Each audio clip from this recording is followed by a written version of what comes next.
In this video we're going to be doing a performance review of these, the ASICS Evoride Speed.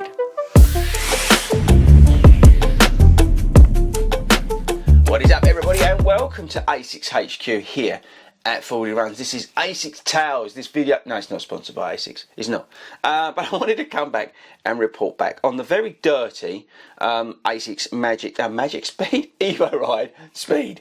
Now, apologies to anybody who's going to be offended by the mud on the shoe. I literally have finished a run and pulled them off, and I wanted to come back and film this now while I'm still fresh in it, but I haven't cleaned them. Usually I clean the shoes, so my bad if you're offended by mud on the shoes. Okay, right, so hopefully you saw the first video, which was basically me saying hold fire on the shoe, don't pick it up yet, wait till it gets discounted, and I think actually, you know what, I stand by that. Okay, so quickly, if you didn't see the first video, we've got Fly Foam Blast, we've got a really nice mesh upper, we've got AHA rubber on the outsole. It's a lightweight daily trainer. It's not lightweight, it's like 9.3 ounces, but okay, I get it. If you're comparing it against Nimbus 25, it is lightweight. And it's just a sort of, quicker daily trainer, which, to be honest with you, has fitted into the rotation. Lovely.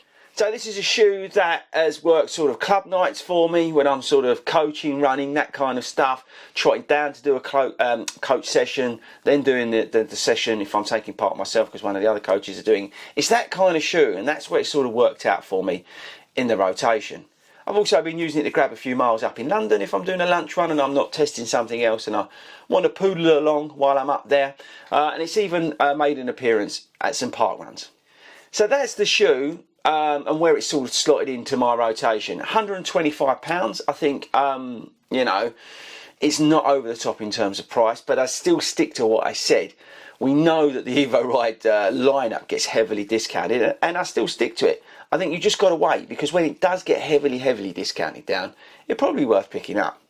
It definitely complements other shoes in the ASICS lineup. It probably definitely complements other shoes that you may have in your rotation. So maybe you've got your, you know, something like a Nimbus 25, a Max Road, or I don't know, a More 4 from New Balance.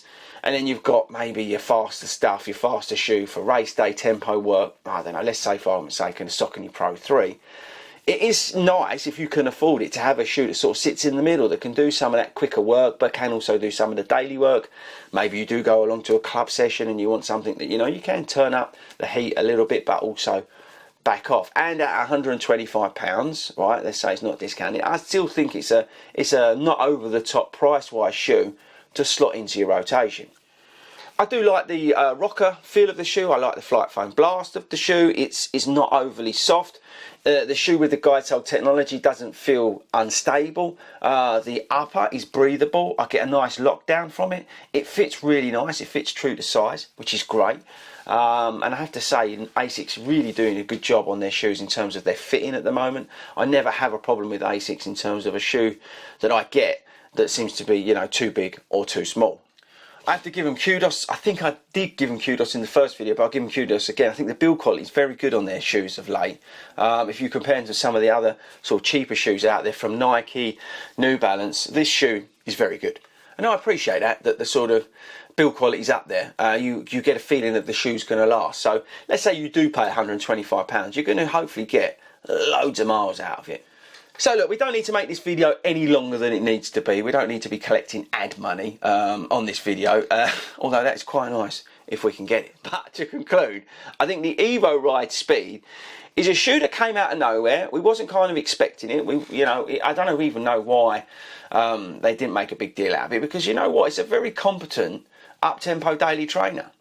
And it will complement your shoe rotation. If you've got the sort of money to build a rotation, then it is a nice compliment to put in there. But the only thing is, I think the shoe will struggle because the Nova Blast 3 is such a good shoe that it will struggle to find its place against that, because you'll probably get, you know, the Nova Blast 3 is probably be a bit cheaper, and it will do everything that the Evoride Speed does and probably some of the other stuff as well. And I think that's going to be probably its biggest Achilles heel is the fact that the Nova Blast 3 is such a good shoe. So why would you buy the Evoride Speed when you can get the Nova Blast 3? Does that make any sense? So I don't know. I think they've created a problem for themselves, ASICS. They're making very, very good shoes at the moment. But I think the Evoride Speed is definitely one to consider. But I still stand by what I said in the first video. And that is, pick up the shoe when it's really cheap.